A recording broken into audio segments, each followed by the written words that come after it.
Friends, welcome to my channel foodie Rinku De. আমার কাছে দূরের সকল বন্ধুরা সবাই ভালো আছো, আমিও ভালো আছি। দেখো বাড়িতে কি কি রান্না করেছি সেগুলো শেয়ার করছি। এটা হচ্ছে নোটে শাকের পোস্ত করেছি, আর এখানে করেছি সজনে ফুলের যে ফুলটা হয় না, সেটা আলু দিয়ে টমেটো দিয়ে সর্ষে বান্না দিয়ে ঝাল বানিয়েছি। কেমন হয়েছে বলো। আর এখানে করেছি ধোঁয়া ওটা গরম গরম ভাত, আর এদিকে রুই মাছ নিয়ে ভাজা করে নিচ্ছিলাম। গরম গরম ভাত দিয়ে বেশ ভালো লাগবে খেতে।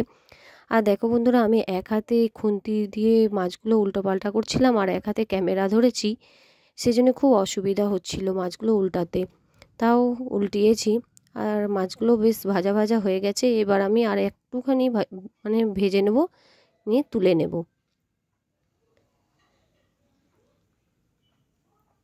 আর এদিকে দেখো আমি চিকেনের ঝোল বানিয়েছি, মানে হালকা পাতলা করে ঘরোয়াভাবে বানিয়েছি, খুব কম মশলাপাতি দিয়ে।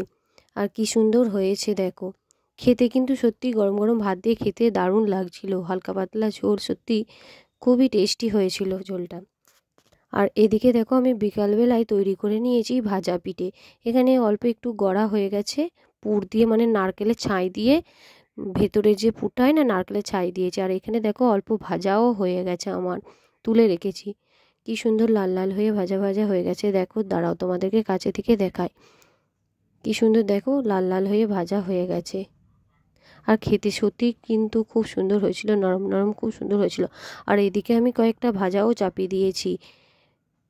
ভাজা হয়ে গেছে, আর অল্প একটু ভেজে নেব, নিয়ে তারপরেই তুলে নেব। আমার এই ভিডিওটা খুবই ছোট, তোমরা কেউ স্কিপ করবে না, পুরো ভিডিওটাই দেখবে আর আমার সাথে থাকবে।